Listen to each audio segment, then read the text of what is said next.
Loughlin was born in Lusma in County Offaly. He was from a large family, one of 9 boys and 2 girls. His father was dead by the time he was 9 years of age, and his mother by the time he was 18. In 1908, this photograph was taken of the family. The occasion of the photograph was the return of their Uncle Dan from Australia. He was to go back to Australia with one of the other boys, and he chose to take Ned with him. My grandmother told me that all of the suits in the photograph were borrowed from the neighbouring villages. They found it very difficult to survive. Loughlin is here in the back row. My grandmother is with the headband in the front. On October 15, 1913, Loughlin joined the RIC. He was stationed at Listowel Barracks. After the mutiny, his record would state that he was moved to Cavan. However, the family say that he never went there. He was officially dismissed in November 1920. So how did the Listowel mutiny affect the rest of his life? Well, the decisions that they made over those days had a profound effect. He moved first of all to Liverpool, where he would have met with my grandmother. But he felt that the authorities were after him there and he was in danger. So he moved on to Australia. He arrived in Fremantle in 1922. On arrival, he immediately went into the Australian bush. He lived there in isolation, living off rabbits that he was able to trap himself.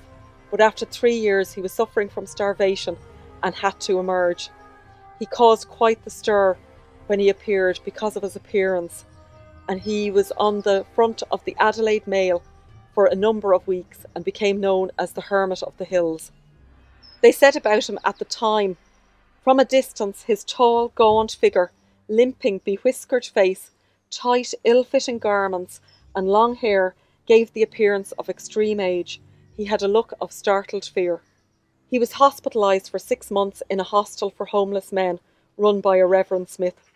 They said he had a lot of cash on him when he arrived, which they returned to him when he had recovered. During that time, he wrote one letter home to my grandmother. She was now living in Cork.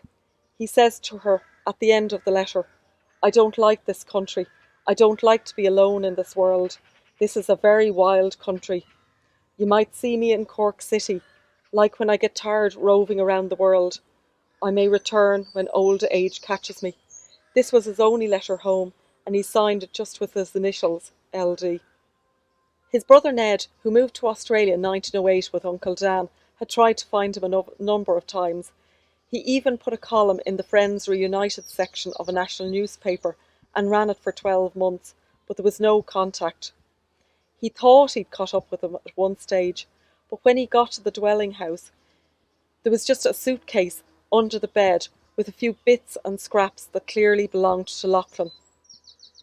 Interestingly, when Ned wrote to my mother in 1952, he said that a Secret Service agent had arrived at his house in the 30s looking for Loughlin. He was from Canada House in London. As a child, I was always fascinated by the stories that my grandmother and mother would tell me. So in the last year, I decided to do my own search on the internet. I found a number of entries for him in a number of towns and bush villages. In 1943, he was arrested for vagrancy and he was imprisoned for 15 days just for not having the means to support himself. He also appears in Tyringham and Dorrigo. I decided that I would contact the village of Dorrigo. It's a community of 300 people, mainly farming families, who have lived there for a number of years. Probably over 100 years, the one family would stay in the farming area. So I chanced it, and to my amazement, a number of people in their 80s contacted me.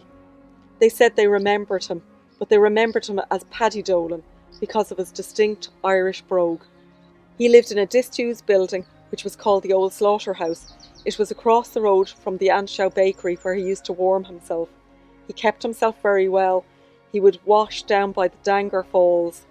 He was tall, polite, kept himself to himself, and was known to walk great distances. And in his younger days, he was known as the best spud picker around. He is more than likely buried in an unmarked grave that was kept by the council for people who had no means to bury themselves. It is great to think that 100 years on, he's been remembered.